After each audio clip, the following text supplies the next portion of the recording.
Assalamu alaikum wa rahmatullah. Welcome to the e-learning class. I am your host P. Abid Hussain. Today we are going to learn about architecture of computer.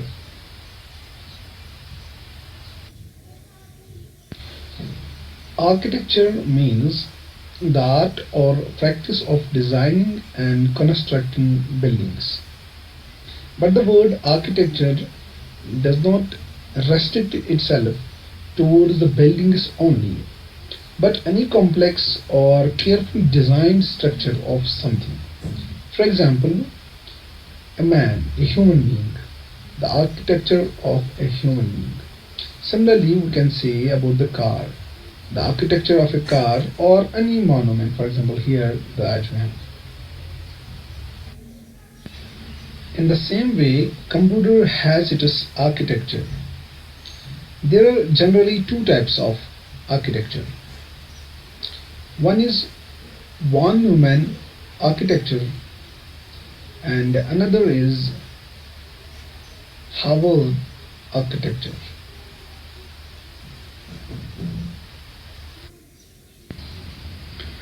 John von Neumann. Who was this man, John von Neumann? He was a Hungarian American mathematician, physicist, computer scientist, and an engineer. In 1945, he designed and developed the von Neumann computer model. Most of the today's computer runs on this model, that is von Neumann model that he gave to the digital world. Computer architecture को computer model के नाम से भी जानते हैं, इसलिए हम von Neumann model या वॉन न्यूमैन आर्किटेक्चर कहेंगे तो ये एक ही बात हुई. According to von Neumann, the model has been divided into 4 components.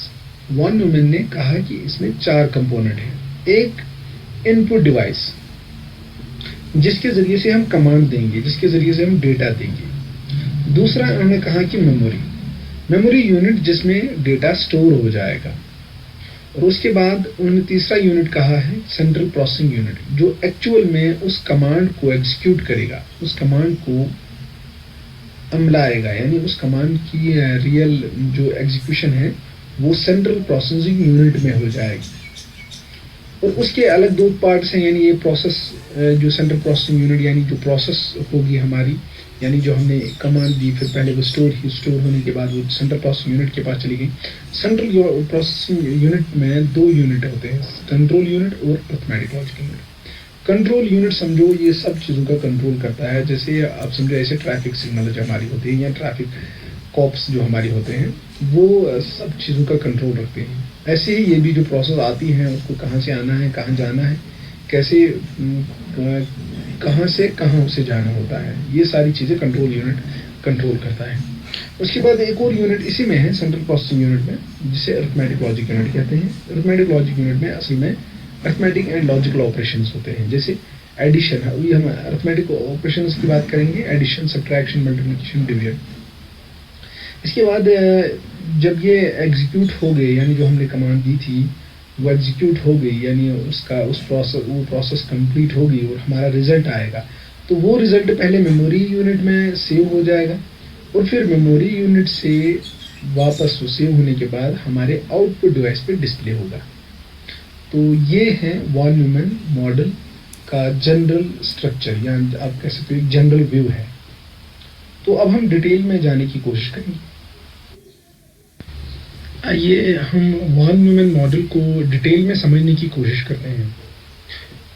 Von Neumann model में हमने पहले समझा है कि इनपुट जो हम सिस्टम को देते हैं, चाहे वो डेटा हो चाहे वो कमांड हो, वो एक हम इनपुट डिवाइस के ज़रिए से देते हैं, जैसे हमारे पास कीबोर्ड या माउस. तो फिर वो इनपुट चला जाता है मेमोरी के पास. तो यहाँ memory for example temporary memory होती है रैम में वो चला जाता है. ठीक है, तो रैम के बाद वो एक कमांड बन जाती है, तो उस कमांड को फेच किया जाता है सीपीयू के द्वारा. उस कमांड को फेच किया जाता है सीपीयू के द्वारा, सेंट्रल प्रोसेसिंग यूनिट के जरिए से. और हमने सीपीयू में इससे पहले भी मैंने बताया था, CPU सेंट्रल प्रोसेसिंग यूनिट में 2 यूनिट होते हैं अंदर। इसके अंदर 2 यूनिट होते हैं, एक है CU control unit. Control unit का काम यही होता है कि प्रोसेस कहाँ से कहाँ चली जाती है उसको कंट्रोल करना। जैसे इनपुट डिवाइस पे भी इसका कंट्रोल होता है, आउटपुट डिवाइस पे भी होता है, मेमोरी पे भी होता है, या अरिथमेटिक लॉजिक यूनिट पे भी सब इस पे भी इसका कंट्रोल होता है। So each and every thing जो भी इस सिस्टम में होता है वो कंट्रोल यूनिट का ही ये होता है। कहीं ना कहीं कंट्रोल यूनिट हर चीज़ को कंट्रोल करता है। तो उसके बाद कंट्रोल यूनिट जब इस डेटा को फैच करता है तो वो फिर ALU को देता है, अरिथमेटिक लॉजिक यूनिट को। अरिथमेटिक लॉजिक यूनिट में इसकी ऑपरेशन जो इसमें होते हैं इस कमांड में, चाहे वो अरिथमेटिक ऑपरेशन हो जैसे एडिशन, सब्ट्रैक्शन, मल्टीप्लिकेशन, डिवीजन, या कोई लॉजिकल ऑपरेशन हो, तो वो इसको उस एग्जीक्यूट करता है उस प्रोसेस को। तो आफ्टर एग्जीक्यूशन तो वो हमें वापस मिल जाता है, तो वो स्टोर होती है वापस मेमोरी में। सेंट्रल प्रोसेस यूनिट के एग्जांपल यहाँ पे दिखाई गई है, यानी एक प्रोसेसर, इसी प्रोसेसर में एक छोटी चिप होती है, यही कीबोर्ड पे यही हमारी मदरबोर्ड पे होती हैं, और ये इसके अंदर ही ये 2 यूनिट होते हैं, 2 यूनिट, कंट्रोल यूनिट और अरिथमेटिक लॉजिक यूनिट। तो यहाँ से जब डेटा आ जाता है वापस CPU से, तो हम वो वापस मेमोरी में स्टोर करते हैं। तो यहाँ CPU जब डेटा यानी जो रिजल्ट आ जाता है उस प्रोसेस का, जो हमने इससे पहले दी थी, इनपुट से आया था मेमोरी में, मेमोरी से चला गया था CPU के पास, CPU से वो एग्जीक्यूट होने के बाद एक रिजल्ट की शक्ल में आया, तो हम उसे स्टोर करते हैं फिर से मेमोरी में।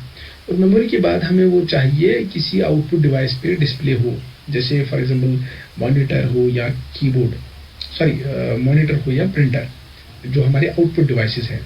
तो यहाँ हम आउटपुट डिवाइस पे यानी मॉनिटर पे वो रिजल्ट देख सकते हैं। तो ये था एक detailed information about this von Neumann model.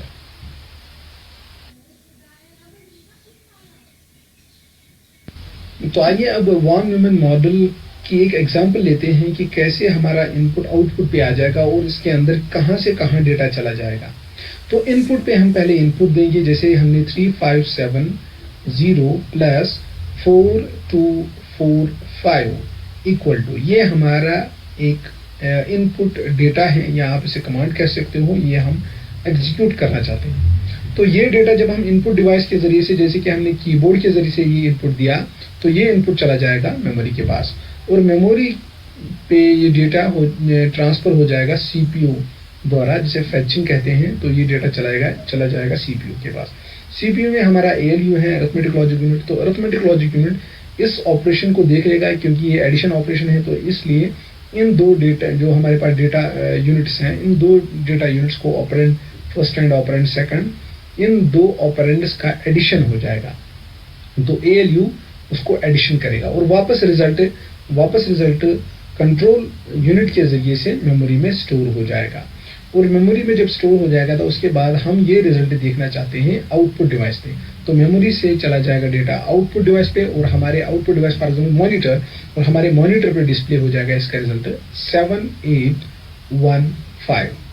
ये थी थोड़ा सा ये एक एग्जांपल मैंने उठाई थी, जिसके जरिए से हमने ये समझा कि वॉन न्यूमैन मॉडल कैसे काम करता है, यानी इनपुट से लेके आउटपुट तक हमारा डेटा कहां से कहां ट्रांसफर हो जाता है। तो आज के वीडियो में बस इतना ही, मिलते हैं अगले वीडियो में, तब तक के लिए अल्लाह हाफिज।